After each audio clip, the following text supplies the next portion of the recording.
Hello friends, welcome to my channel. आज के इस वीडियो में हम लोग DSSB TGT सोशल साइंस के एक और प्रीवियस ईयर क्वेश्चन पेपर को आपके साथ डिस्कस करेंगे। इससे पहले के वीडियोस में भी हमने DSSB TGT सोशल साइंस के प्रीवियस ईयर क्वेश्चन पेपर्स को आपके साथ डिस्कस किया है। अगर अभी तक आपने उन वीडियोस को नहीं देखा है तो उन वीडियोस का लिंक आपको डिस्क्रिप्शन बॉक्स में मिल जाएगा, आप उसे जाके देख सकते हैं। तो बिना देरी किए चलिए आज का ये वीडियो स्टार्ट करते हैं। तो आज के इस वीडियो में हम लोग 6 सितंबर 2021 के शिफ्ट थर्ड मेल में पूछे गए क्वेश्चंस का डिस्कशन आपके साथ करेंगे। तो सबसे पहले पार्ट 1 में जो क्वेश्चन पूछा गया था वो है, खेड़ा सत्याग्रह कब हुआ था? तो इस क्वेश्चन का सही जवाब है ऑप्शन सी, 1918 में। 15 मार्च 1918 ईस्वी को अहमदाबाद मिल मजदूरों की मांग के समर्थन में गांधी जी ने भूख हड़ताल को एक साधन के रूप में सत्याग्रह के अंतर्गत अपनाया था। और इसके पश्चात 22 मार्च 1918 को गुजरात में खेड़ा क्षेत्र के किसानों ने आंदोलन छेड़ दिया। गांधी जी ने लगान न देने का सुझाव देकर आंदोलन को सफल बनाया और इस आंदोलन में गांधी जी के साथ सरदार वल्लभ भाई पटेल, विट्ठल भाई और इंदुलाल ने महत्वपूर्ण भूमिका निभाई थी।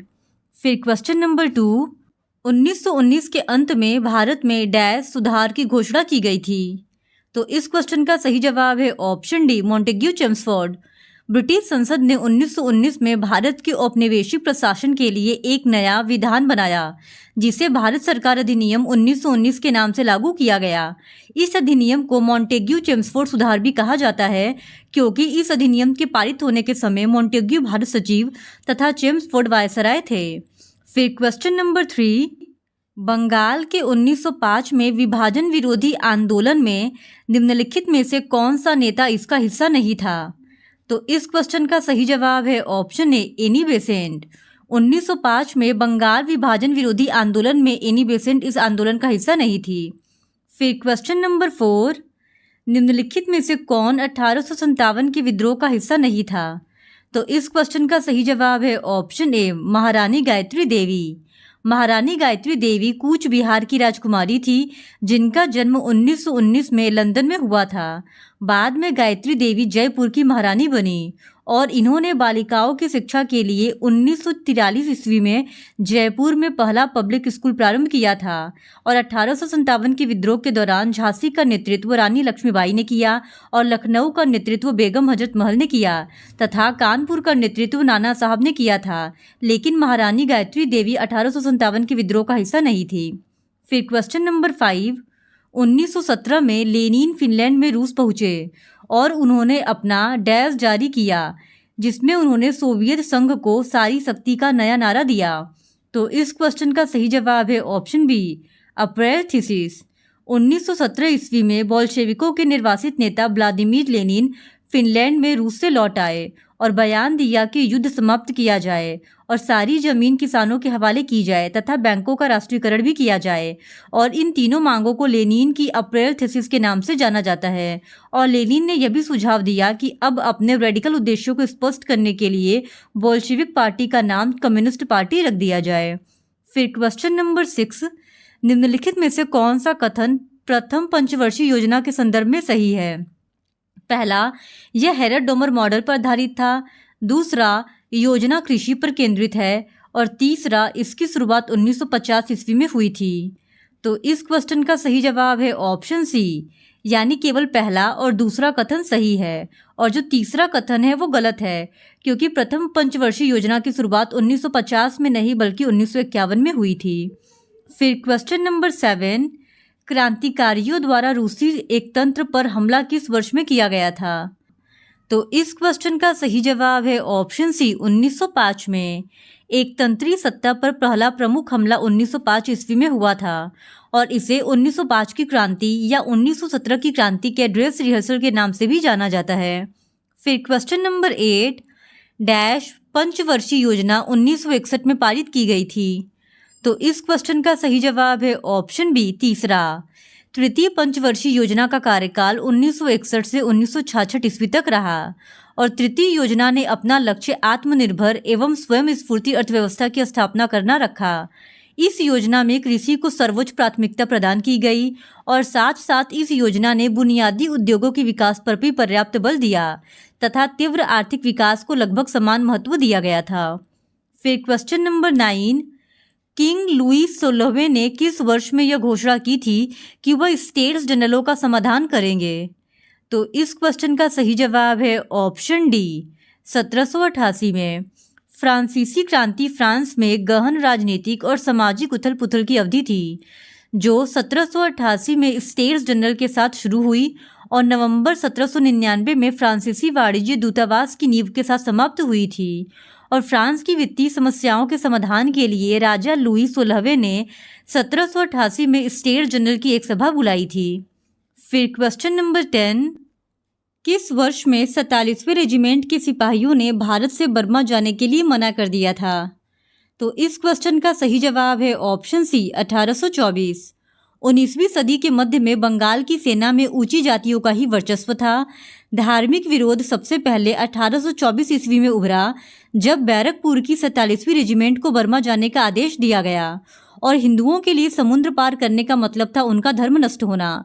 इसीलिए इन सिपाहियों ने बर्मा जाने से मना कर दिया था। फिर क्वेश्चन नंबर 11, 18वीं शताब्दी के अंत में फ्रांस ने डैश में विद्रोही उपनिवेशवादियों को वित्तीय सहायता प्रदान की। तो इस क्वेश्चन का सही जवाब है ऑप्शन डी अमेरिकी युद्ध स्वतंत्रता। 18वीं शताब्दी के अंत में अमेरिकी स्वतंत्रता की घोषणा 1776 ईस्वी में शुरू हो गई थी और फ्रांस युद्ध में खुले रूप से शामिल हो जाने से उपनिवेशों के पक्ष में पड़ना भारी हो गया तथा फ्रांस ने इस युद्ध में विद्रोही उपनिवेशवादियों को वित्तीय सहायता प्रदान की थी और इस क्रांति ने पूरे यूरोप में उपनिवेशवाद विरोधी क्रांतिकारियों को नया जीवन दिया। फिर क्वेश्चन नंबर 12, कार्ल मार्क्स की दास कैपिटल का पहला खंड रूसी में डैश में प्रकाशित किया गया था। तो इस क्वेश्चन का सही जवाब है ऑप्शन सी 1870। कार्ल मार्क्स की दास कैपिटल का प्रथम वॉल्यूम सितंबर 1867 ईस्वी को जर्मन भाषा में प्रकाशित हुआ था, जबकि दास कैपिटल का पहला खंड विदेशी भाषा का अनुवाद 1870 ईस्वी में रूसी में प्रकाशित हुआ था। फिर क्वेश्चन नंबर 13, लुई 16वें के लिए फ्रांस में किसने वित्त मंत्री के रूप में कार्य किया? तो इस क्वेश्चन का सही जवाब है ऑप्शन सी जैक्स नेकर। लुई 16वें का राजतत्व काल में आर्थिक परेशानियां बहुत बढ़ गई। इस स्थिति को सुधारने के लिए पहले तुर्जो नामक व्यक्ति को सम्राट ने अपना वित्त मंत्री बनाया, लेकिन स्थिति न सुधरने के कारण इसे बर्खास्त कर जैक्स नेकर को अपना वित्त मंत्री बनाया। फिर भी आर्थिक स्थिति में कोई सुधार नहीं हुआ और सबसे अंत में लुई 16वें ने स्टेट जनरल की सभा बुलाने की घोषणा की थी। फिर क्वेश्चन नंबर 14, 1830 के मध्य में डैश मशीन उत्पादन के केंद्र के रूप में उभरा। तो इस क्वेश्चन का सही जवाब है ऑप्शन बी बर्लिन। 1830 के मध्य में बर्लिन मशीन उत्पादन के केंद्र के रूप में उभरा था। फिर क्वेश्चन नंबर 15, 1804 नेपोलियन कोड में निम्नलिखित में से कौन सा कोड शामिल था? पहला नागरिक संहिता और दूसरा आपराधिक प्रक्रिया संहिता। तो इस क्वेश्चन का सही जवाब है ऑप्शन बी केवल 1, यानी 1804 के नेपोलियन कोड में केवल नागरिक संहिता कोड शामिल था। नेपोलियन कोड 1804 ईस्वी में लागू किया गया। नेपोलियन कोड में क्रांति की उपलब्धियों को सुरक्षित करने का प्रयास किया गया और क्रांति में मूलभूत सिद्धांतों में से एक कानून की नज़र में सभी नागरिकों का समान होना को बरकरार रखा गया था। कोड ने सारे देश के लिए एक समान कानून, धार्मिक स्वतंत्रता तथा धर्मनिरपेक्ष राज्य की स्थापना की थी। फिर क्वेश्चन नंबर 16, रूसी मजदूर वर्ग का आंदोलन डैश के खिलाफ था। पहला एकतंत्र और दूसरा कट्टर लोकतंत्र। तो इस क्वेश्चन का सही जवाब है ऑप्शन डी केवल 1, यानी रूसी मजदूर वर्ग का आंदोलन केवल एक तंत्र के खिलाफ था। फिर क्वेश्चन नंबर 17, किस चरमपंथी नेता को लोकमान्य के नाम से भी जाना जाता है? तो इस क्वेश्चन का सही जवाब है ऑप्शन डी बाल गंगाधर तिलक। कांग्रेस के गर्म व उग्रवादी नेताओं में बाल गंगाधर तिलक महत्वपूर्ण थे। तिलक ने अपनी शिक्षा बम्बई से प्राप्त की थी और तिलक को लोकमान्य की उपाधि मिली थी। इन्होंने 1893 में गणेश उत्सव तथा 1895 ईस्वी में शिवाजी उत्सव प्रारंभ किया था और 1916 ईस्वी में इन्होंने अप्रैल में होम रूल आंदोलन चलाया था। फिर क्वेश्चन नंबर 18, रूसी क्रांति के संदर्भ में पूंजीवादी किसानों को डैश के रूप में भी जाना जाता है।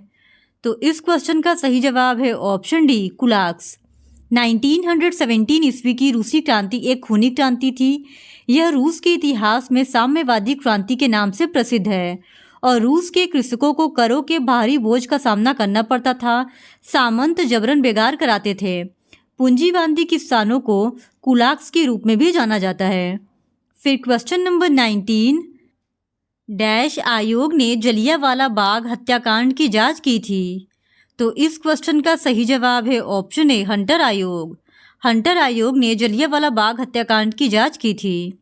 फिर क्वेश्चन नंबर 20 फ्रांसीसी क्रांति से पहले फ्रांस के संदर्भ में निम्नलिखित में से कौन सा कथन सही है? पहला, वह आर्थिक रूप से अस्थिर था। दूसरा, इसका तीसरे स्टेट से प्रतिरोध था। और तीसरा, यह कृषि अधिशेष था। तो इस क्वेश्चन का सही जवाब है ऑप्शन बी, यानी केवल जो पहला और दूसरा कथन है वो फ्रांसीसी क्रांति के संदर्भ में सही है। अब हम लोग पार्ट 2 में पूछे गए क्वेश्चंस का डिस्कशन करेंगे। तो पार्ट 2 का पहला क्वेश्चन है, निम्नलिखित में से कौन गर्म महासागरीय धारा है? पहला पेरू धारा और दूसरा एल नीनो धारा। तो इस क्वेश्चन का सही जवाब है ऑप्शन सी केवल 2, यानी जो एल नीनो धारा है वह एक गर्म महासागरीय धारा है और इसे विपरीत धारा भी कहते हैं, जो पेरू के तट के पश्चिम में उत्तर से दक्षिण दिशा में प्रवाहित होती है।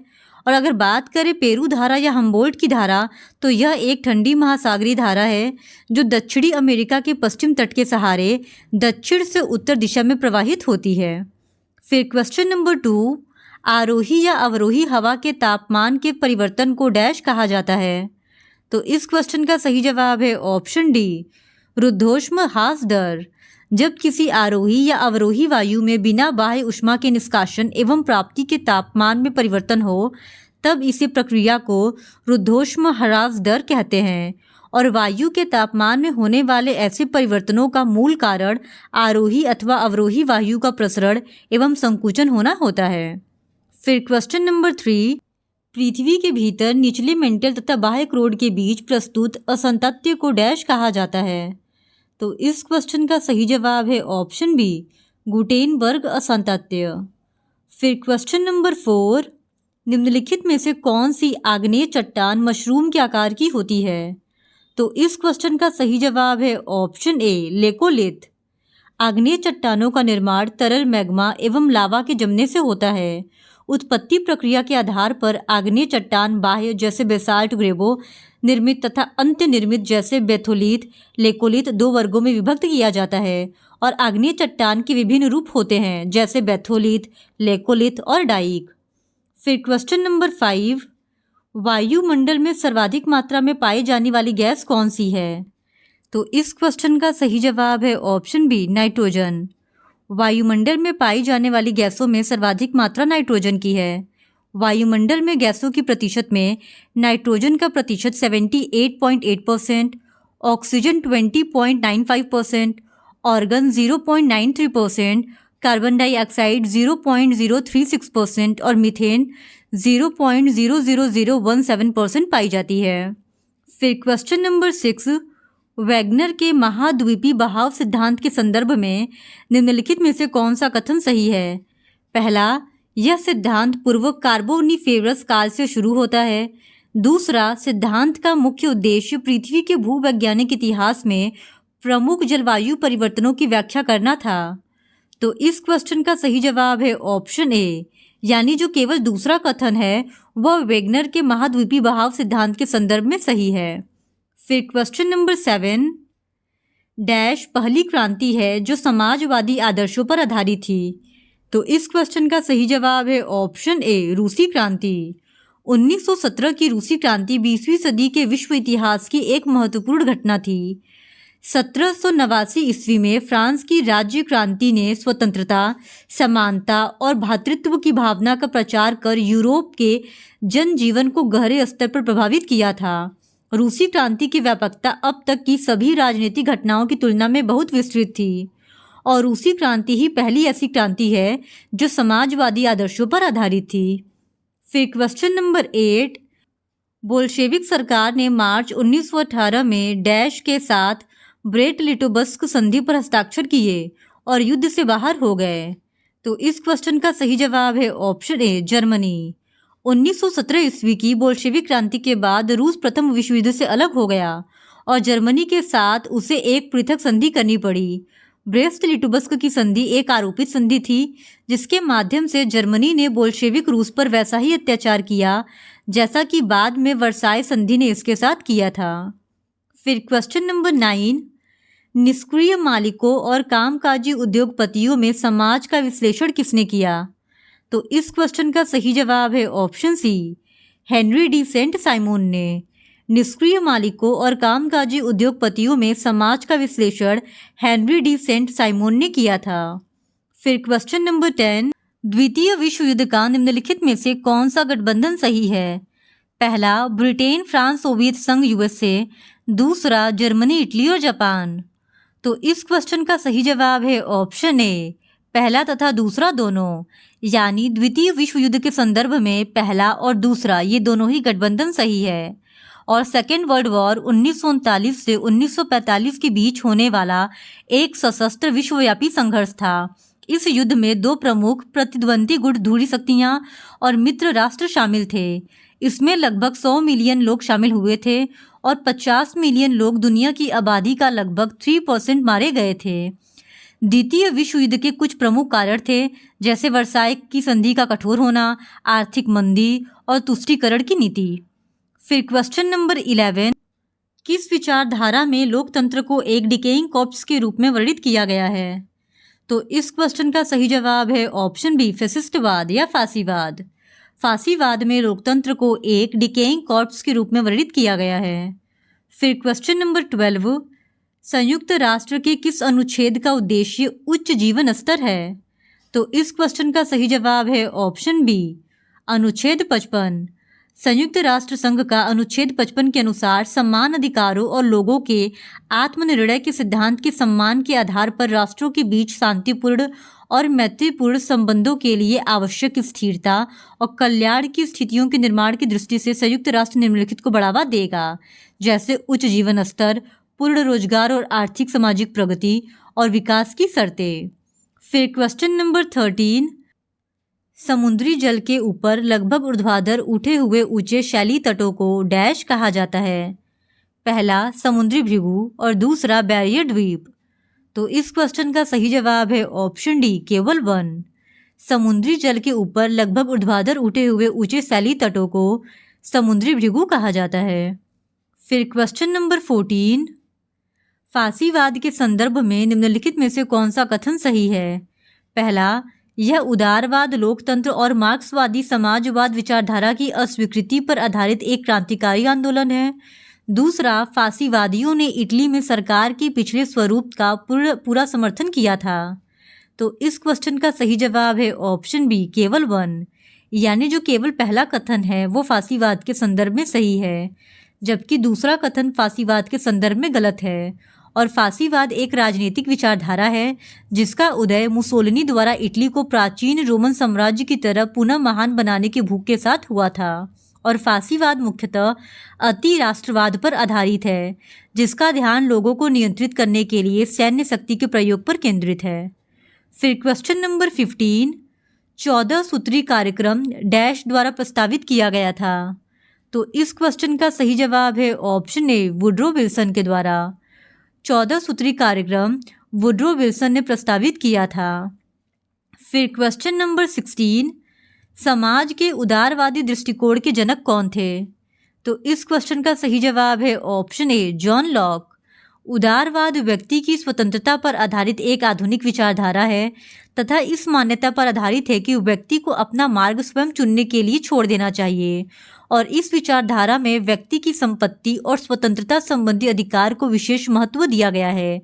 जॉन लॉक को उदारवाद का जनक माना जाता है। फिर क्वेश्चन नंबर 17, निम्नलिखित में से कौन क्रिस्टल चट्टानों में एक दोष का घटक नहीं है? तो इस क्वेश्चन का सही जवाब है option C, anti clinical axis. Crystal चट्टानों में एक दोष का घटक एंटी क्लिनिकल एक्सिस नहीं है।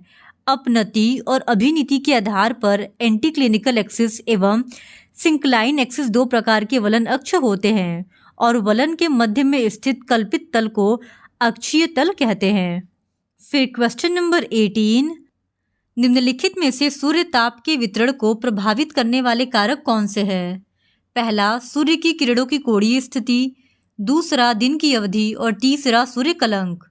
तो इस क्वेश्चन का सही जवाब है ऑप्शन ए 1, 2 और 3, यानी ये तीनों ही जो कारक है वो सूर्य ताप के वितरण को प्रभावित करते हैं। फिर क्वेश्चन नंबर 19, जापान में उष्णकटिबंधीय चक्रवातों को डैश कहा जाता है। तो इस क्वेश्चन का सही जवाब है ऑप्शन बी टाइफू। जापान में उष्णकटिबंधीय चक्रवातों को टाइफू कहा जाता है। सामान्य चक्रवात निम्न दाब के केंद्र होते हैं जिसमें वायु दाब केंद्र से परिधि की ओर बढ़ता जाता है और परिणाम स्वरूप पवनें परिधि क्षेत्र से केंद्र की ओर संचरित होती हैं। उष्णकटिबंधीय चक्रवात 30 डिग्री उत्तर से 30 डिग्री दक्षिण अक्षांशों के मध्य उत्पन्न होते हैं। अटलांटिक महासागर, कैरेबियन समुद्र, मैक्सिको की खाड़ी के क्षेत्र में इन चक्रवातों को हेरिकेन कहते हैं। फिर क्वेश्चन नंबर 20, संयुक्त राष्ट्र द्वारा पर्यावरण पर कार्रवाई की शुरुआत डैश में शुरू हुई थी। तो इस क्वेश्चन का सही जवाब है ऑप्शन सी 1947 में। संयुक्त राष्ट्र द्वारा पर्यावरण पर कार्रवाई की शुरुआत 1947 में शुरू हुई थी। तो आज के इस वीडियो में इतना ही। बाकी के बचे हुए क्वेश्चंस हम लोग इस वीडियो के नेक्स्ट पार्ट में आपके साथ डिस्कस करेंगे। और अगर आप DSSB TGT सोशल साइंस के और भी प्रीवियस ईयर क्वेश्चन पेपर्स को देखना चाहते हैं तो please do subscribe to my channel and like this video. Thank you very much.